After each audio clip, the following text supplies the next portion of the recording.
What I love about homeschooling is that learning doesn't stay locked up in a classroom, nor is it boxed into four walls. It moves with you wherever you go.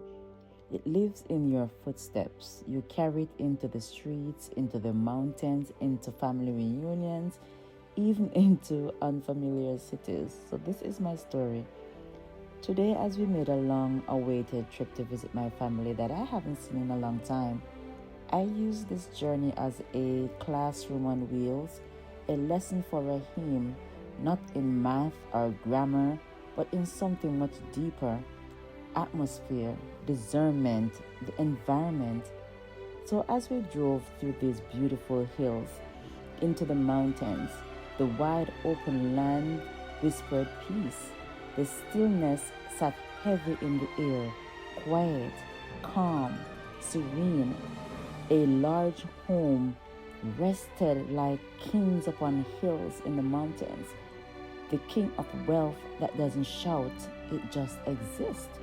It breathes. It feels like rest, like the space we need to think. Then we made our way into the city.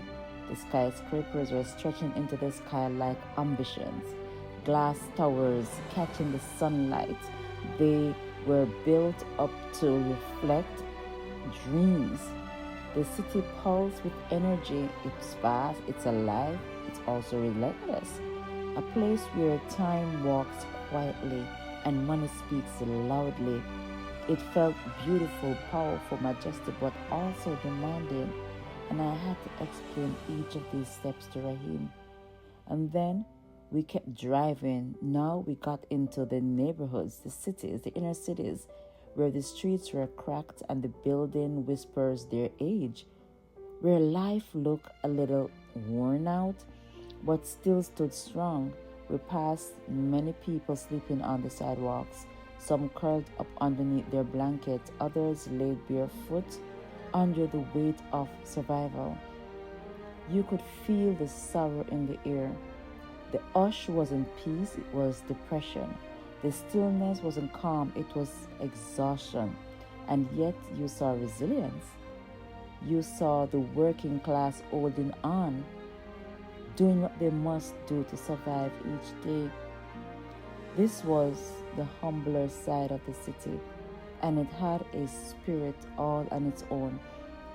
And then I noticed something I've never thought about, that I decided to share with Rahim today. Speed bumps. Everywhere I went. The kind that jolt your back if you're not careful. The kind that slowed you down even when you're already just trying to get by. We weren't just driving on rough pavements, we were driving through systems. In these neighborhoods, the streets are designed to interrupt your flow, to make you slow down, to brace yourself. And I thought, isn't that just like life? Children growing up in these neighborhoods learn to expect bumps before they even learn how to ride. Meanwhile, in the calm neighborhoods we drove through earlier, not a single bump, just smooth road and wide turns, no interruptions. And it hit me really hard. Even the pavement tells a story. Because in life, we teach our children how to read books, solve problems, and pass tests. But do we teach them the most important thing in life, how to discern, to notice when something feels off, to sense the spirit of a place, a room, a person? Children's spirits are often more sensitive than ours as adults.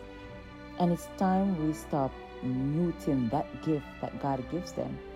So today was more than a road trip. It was a spiritual field trip for me, a silent ceremony, I may say, a lesson in seeing what others overlook.